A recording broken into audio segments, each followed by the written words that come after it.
Phone tapping కేసులో కీలక నిందితుడిగా ఉన్న ప్రభాకర్ రావుకు హైకోర్టులో చుక్కెదురైంది. ఆయన ముందస్తు బెయిల్ పిటిషన్ను కోర్టు కొట్టేసింది. ఫోన్ ట్యాపింగ్ కేసులో కీలకంగా ఉన్న ప్రభాకర్ రావు ప్రస్తుతం విదేశాల్లో ఉన్నారు. ఆయనను ఇండియాకు రప్పించే ప్రయత్నాలు చేస్తున్నారు పోలీసులు.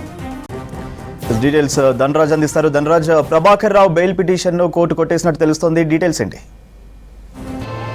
సూర్య, ఫోన్ ట్యాపింగ్ కేసులలో A1గా ఉన్నటువంటి ప్రభాకర్ రావు హైకోర్టులో ముందస్తు బెయిల్ పిటిషన్ దాఖలు చేయడం జరిగింది. అయితే ఈ కేసుకు సంబంధించినటువంటి విచారణకు సంబంధించిన వ్యవహారంలో ఇటు పబ్లిక్ ప్రాసిక్యూటర్ కూడా వాళ్ళు వాదనలు కూడా వినిపించారు. ఏదైతే ఫోన్ ట్యాపింగ్ కేసులో ఉన్నటువంటి A1గా ఉన్నటువంటి ప్రభాకర్ రావుకు బెయిల్ ఇచ్చినట్టయితే ఈ కేసులో ఆయన మొత్తం సాక్ష్యాధారాలన్నింటినీ కూడా తారుమారు చేసే అవకాశం ఉంది. అంతేకాకుండా ప్రభాకర్ రావు ఆదేశాల మేరకు మాత్రమే మొత్తం ఫోన్ ట్యాపింగ్ జరిగింది. అప్పుడు బీఆర్ఎస్ ప్రభుత్వ హయాంలో అప్పుడున్నటువంటి పెద్దల ఆదేశాలతోటి మాత్రము మొత్తం అప్పుడున్నటువంటి రాజకీయకు సంబంధించినటువంటి ప్రతిపక్షాలకు చెందినటువంటి ఫోన్లు, అదేవిధంగా IAS, IPS ఫోన్లతో పాటుగాను జడ్జిలకు సంబంధించినటువంటి ఫోన్లను ట్యాపింగ్ చేయడంలో, ట్యాపింగ్ టీమ్ను ఏర్పాటు చేయడంలో ప్రభాకర్ రావు చాలా కీలకమైనటువంటి పాత్ర వహించారు. అంతేకాకుండా అప్పుడు ఉన్నటువంటి ప్రతిపక్షాలకు చెందినటువంటి వాళ్ళ యొక్క వ్యక్తిగత విషయాలు వినడం, అదేవిధంగా అప్పుడున్నటువంటి బైపోల్కి సంబంధించినటువంటి ఎలక్షన్ వ్యవహారంలో డబ్బులు బీఆర్ఎస్ ప్రభుత్వానికి పెద్ద ఎత్తున సమకూర్చడంలో ప్రభాకర్ రావు పెద్ద ఎత్తున కీలకమైనటువంటి రోల్ వహించడంలో ఆయన పాత్ర పెద్దది. కాబట్టి అంతేకాకుండా ఆయన గత బీఆర్ఎస్ ప్రభుత్వ హయాంలో ఆయన మరోసారి ప్రభుత్వం వచ్చినట్లయితే ఆయన పదవి కూడా మరో 3 ఏళ్ల పాటు కూడా కొనసాగే అవకాశం ఉండేది. ఇలాంటి ఫోన్ ట్యాపింగ్ వ్యవహారంలో కీలకమైనటువంటి పాత్ర వహించినటువంటి ప్రభాకర్ రావుకు బెయిల్ ఇయ్యద్దు. ఈ కేసు చాలా వరకు కీలక దశ చేరుకున్నది. ఇప్పటికే ఈ కేసుకు సంబంధించినటువంటి వ్యవహారంలో అరెస్ట్ అయినటువంటి రాధాకిషన్ రావు కావచ్చు, భుజంగర్ రావు, తిరుపతి అన్నతో పాటుగాను మొత్తం ఇప్పటికే ఈ కేసులో శ్రవణ్ రావు కూడా విచారణను ఎదుర్కొన్నారు.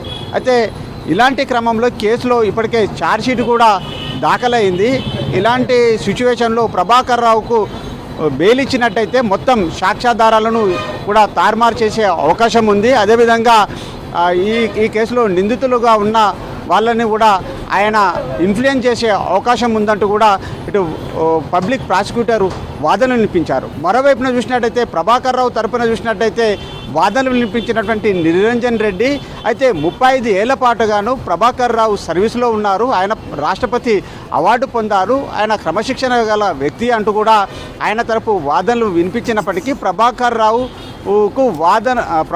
రావు తరపు వాదనలు వినిపిస్తున్నటువంటి నిరంజన్ రెడ్డి వాదనలను మాత్రం పూర్తిగా తోసిపుచ్చుతూ మొత్తం ఈ కేసు కీలక దశకు చేరుకుంది. కాబట్టి ఆయనకు ముందస్తు బెయిల్ ఇవ్వలేమంటూ కూడా ఇటు హైకోర్టు బెయిల్ పిటిషన్ను కొట్టివేయడంతో కూడా ఇటు ప్రభాకర్ రావుకు హైకోర్టులో ఎదురు దెబ్బే తగిలిందని చెప్పొచ్చు. మరోవైపున చూసినట్టయితే ఇప్పటికే ఆయన పాస్పోర్ట్ రద్దయింది. ఇక మరికొద్ది రోజుల్లోనే మొత్తం ఆయన ఇండియాకు తిరిగి రావాల్సినటువంటి సిచ్యువేషన్ ఉంది. ఇక ఈ కేసులో విచారణకు సంబంధించినటువంటి నిందితులు ఉన్న వాళ్ళంతా కూడా వాళ్ళ యొక్క స్టేట్మెంట్ను రికార్డు చేశారు స్పెషల్ ఇన్వెస్టిగేషన్ టీం. ఇక A1గా ఉన్నటువంటి ప్రభాకర్ రావు మాత్రం ఒక్కరే మిగిలారు. కాబట్టి ఆయన స్టేట్మెంట్ రికార్డు చేసి మొత్తం ఈ కేసుకు సంబంధించినటువంటి ఛార్జ్షీట్ రూపొందించడంలో ఆయన స్టేట్మెంట్ చాలా కీలకంగా మారబోతుంది. ఇక ఇప్పటికే స్పెషల్ ఇన్వెస్టిగేషన్ టీంకి సంబంధించి కూడా